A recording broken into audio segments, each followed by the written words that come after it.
Morning all of you. हमारा topic चल रहा था प्राचीन भारत के शिक्षा के केंद्र, जिसको हमने दो भागों में बांटा था, बौद्धों के शिक्षा के केंद्र और हिंदुओं के शिक्षा के केंद्र। हमने बौद्धों की शिक्षा के केंद्र पढ़ लिए थे, नालंदा, तक्षशिला, वल्लभी। आज हम हिंदुओं की शिक्षा के केंद्रों के बारे में चर्चा करेंगे। तो हिंदुओं की शिक्षा के केंद्र की अगर हम बात करते हैं तो हिंदुओं का जो महत्वपूर्ण शिक्षा का केंद्र था वो था काशी। वाराणसी में काशी हिंदुओं का महत्वपूर्ण शिक्षा का केंद्र था। वैदिक काल से, अगर वैदिक काल की बात करते हैं तो वैदिक काल से विद्या और शिक्षा के केंद्र के रूप में काशी का महत्व रहा है। और उपनिषद काल तक आते आते काशी का महत्व इतना बढ़ गया था कि काशी भारत के महत्वपूर्ण या ख्याति प्राप्त शिक्षा केंद्रों में से एक हो गया था। ठीक है, मतलब एक प्रतिष्ठित, भारत का एक प्रतिष्ठित शिक्षा का केंद्र था। ठीक है, और यहाँ का जो शासक था जिसने काशी को शिक्षा के केंद्र के रूप में पूरे भारत में एक महान ख्याति दिलवाई, वो थे यहाँ के विख्यात या प्रसिद्ध शासक अजातशत्रु। हरेक वंश के शासक बिंबिसार के पुत्र अजातशत्रु। अजातशत्रु के समय ये विद्या और ज्ञान गरिमा के केंद्र के रूप में काशी पूरे विश्व में प्रसिद्ध हो गया। ठीक है, मैंने आप लोगों को इससे पहले जैन धर्म और बौद्ध धर्म के बारे में पढ़ाया था। तो जो जैन धर्म के 23वें तीर्थंकर हुए थे पार्श्वनाथ, मैं आपको पहले भी बता चुकी हूँ, जैन धर्म के 23वें तीर्थंकर पार्श्वनाथ जो थे वो यही काशी के थे। काशी में उनका जन्म हुआ था, काशी में उन्होंने शिक्षा ग्रहण की थी। और काशी के जो शासक थे उस समय अशोक सेन, काशी के शासक उस समय अशोक सेन थे। और जैन धर्म के जो 23वें तीर्थंकर थे पार्श्वनाथ, ये इसी अशोक सेन के ही पुत्र थे। ठीक है, तो अशोक सेन के पुत्र थे। अशोक सेन जैन धर्म के 23वें तीर्थंकर हुए हैं। अतः जैन धर्म की जो आचार संहिता थी वो काशी में भी निर्मित हुई और काशी में क्या हुआ, जैन धर्म का प्रभाव दिखाई देने लगा। अतः हिंदू ज्ञान, व्याकरण, तर्क के अलावा जैन धर्म का भी काशी एक प्रसिद्ध केंद्र था। ठीक है, अब अगर हम बात करते हैं महात्मा बुद्ध की, तो महात्मा बुद्ध ने जो धर्म चक्र परिवर्तन किया था, मैं आपको बता चुकी हूँ, वो जो धर्म चक्र परिवर्तन किया था वो काशी में ही किया था। इतनी काशी में ही उन्होंने सर्वप्रथम अपने ज्ञान का प्रसार किया था। धर्म चक्र परिवर्तन और अपने ज्ञान का प्रसार सर्वप्रथम उन्होंने काशी से ही किया था। मतलब जो पहला उपदेश दिया था, जिसे क्या कहा गया है बौद्ध ग्रंथों में, धर्म चक्र परिवर्तन कहा गया है। मतलब महात्मा बुद्ध ने अपना जो पहला उपदेश दिया उसे बौद्ध ग्रंथों में धर्म चक्र परिवर्तन कहा गया है, वो काशी में ही दिया। और काशी को ही उन्होंने अपने ज्ञान का, सबसे पहले ज्ञान का प्रसार काशी में ही किया था। अतः काशी या वाराणसी या काशी न केवल हिंदू, क्योंकि वैदिक काल से शुरू था, वैदिक शिक्षा भी दी जाती थी, न केवल वैदिक धर्म की, उपनिषदों की और व्याकरण की, हिंदू धर्म की, अपितु बौद्ध व जैन धर्म का भी शिक्षा का काशी एक महान केंद्र था।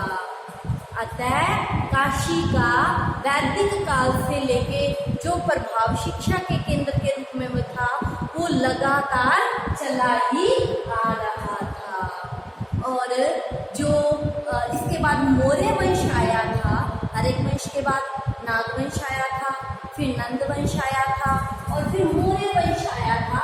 मौर्य वंश जिसने संपूर्ण भारत को एक छत्र छाया में लिया और एक सुव्यवस्थित राज्य बनाया और एक अच्छी प्रशासनिक व्यवस्था बनाई।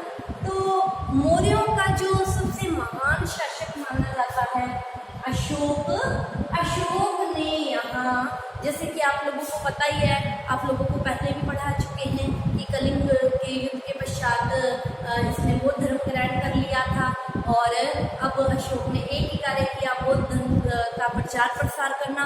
और बौद्ध धर्म को इसने क्या किया था, अशोक ने मुक्त हस्त दान दिया था।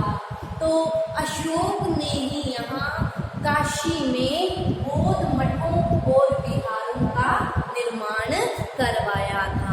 बौद्ध मठ और बौद्ध विहारों का निर्माण करवाया था। इन बौद्ध मठों और बौद्ध विहारों में भिक्षु और भिक्षुनियां निवास करते थे और यहाँ पर बौद्ध धर्म की शिक्षा दी जाती थी। ठीक है, अशोक ने यहाँ बौद्ध मठों और विहारों को, बहुत सारे बौद्ध मठों और विहारों का निर्माण करवाया। इन बौद्ध मठों में बौद्ध धर्म की शिक्षा दी जाती थी और यहाँ पर भिक्षु और भिक्षुनियों का निवास स्थल था। ठीक है, अब बात आती है कि जो काशी विश्वविद्यालय था, यहाँ पर प्रवेश कैसे होता था। 16 साल की आयु के विद्यार्थी का यहाँ प्रवेश होता था। मतलब यहाँ प्रवेश पाने के लिए जो आयु सीमा रखी गई थी वो कितनी रखी गई थी, 16 वर्ष रखी गई थी। 16 वर्ष का विद्यार्थी यहाँ पर प्रवेश लेता था।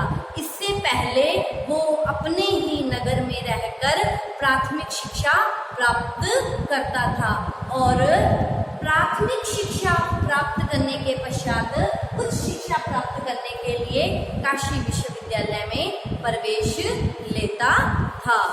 तो हम लोग देखते आ रहे हैं कि यहाँ ये एक ऐसा शिक्षा का केंद्र था, यहाँ बौद्ध, जैन, वैदिक सभी धर्मों की शिक्षा दी जाती थी।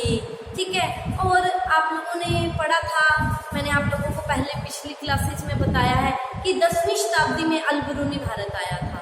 अल-बिरूनी भारत आया था। ठीक है, तो महमूद गजनवी के समय भारत आया था अल-बिरूनी। ठीक है, जब अल-बिरूनी भारत आया था तो वो हिंदू धर्म के बारे में शिक्षा प्राप्त करना चाहता था, हिंदू शास्त्रों का अध्ययन करना चाहता था। और उसने जब सुना कि हिंदू शास्त्रों का अध्ययन करने के लिए वाराणसी या काशी ही एक प्रसिद्ध केंद्र है, तो वो हिंदू धर्म शास्त्रों का परिचय प्राप्त करने के लिए वाराणसी गया और उसने वहाँ जो देखा या वहाँ जो अनुभव प्राप्त किया उसके आधार पर उसने क्या कहा कि जो काशी नगरी है, ये वाराणसी, ये जो काशी नगरी है, ये भारत का सबसे श्रेष्ठ विद्या का केंद्र है। या ये कह सकते हैं कि अल-बिरूनी ने काशी विश्वविद्यालय के बारे में ये कहा कि वाराणसी नगरी में भारत का श्रेष्ठ विद्या का केंद्र विद्यमान है। ठीक है, तो ये था आपका काशी विश्वविद्यालय। और अब हम बात करते हैं कश्मीर की, कश्मीर विश्वविद्यालय। कश्मीर के बारे में हम देखेंगे।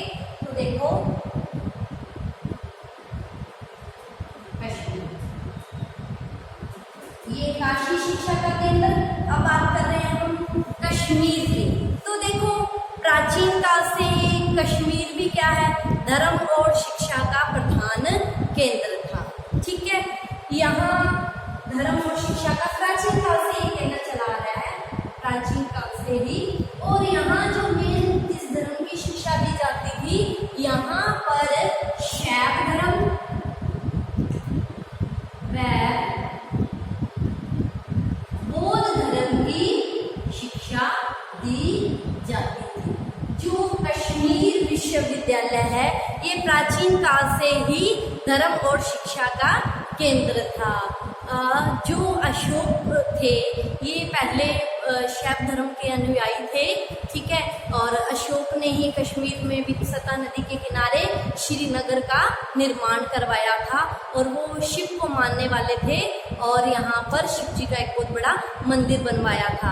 तो यहाँ पर शैव धर्म, ठीक है, शैव धर्म की शिक्षा दी जाती थी। ठीक है, और बाद में यहाँ के जो एक महान शासक हुए हैं कनिष्क, ईसा पूर्व प्रथम शताब्दी में जो कुषाण वंश के महान शासक हुए हैं कनिष्क, अगर हम कनिष्क की बात करते हैं तो कनिष्क जो था वो बौद्ध धर्म का अनुयायी था। कनिष्क जो था ये बौद्ध धर्म का अनुयायी था। यहाँ साइड में लिखती हूँ, कनिष्क बौद्ध धर्म का अनुयायी था और कनिष्क ने ही यहाँ ईसा की प्रथम सदी में यानी कि 102 में यहाँ पर चौथी बौद्ध संगीति का आयोजन करवाया था। चौथी बौद्ध संगीति, ठीक है, यहाँ पर चौथी बौद्ध संगीति का आयोजन कश्मीर में ही करवाया था। अतः यह हिंदू शिक्षा और बौद्ध शिक्षा का एक महत्वपूर्ण केंद्र था। ठीक है, फिर से रिपीट कर रही हूँ, प्राचीन काल से शिक्षा का केंद्र था कश्मीर। यहाँ शैव और बौद्ध धर्म की शिक्षा का ये महान केंद्र रहा है। अशोक ने यहाँ कश्मीर में वित्सता नदी के किनारे श्रीनगर बसाया था और यहाँ पर शैव धर्म का प्रचार प्रसार करवाया था। और उसके बाद जो कुषाण वंश के महान शासक हुए कनिष्क, उन्होंने ईसा की प्रथम सदी 102 में चौथी बौद्ध संगीति का आयोजन करवाया था और ये बौद्ध धर्म का महान शिक्षा का केंद्र था। ठीक है, कल हम आगे हिंदुओं के शिक्षा के केंद्रों की बात करेंगे। आज की क्लास के लिए इतना। Thank you class.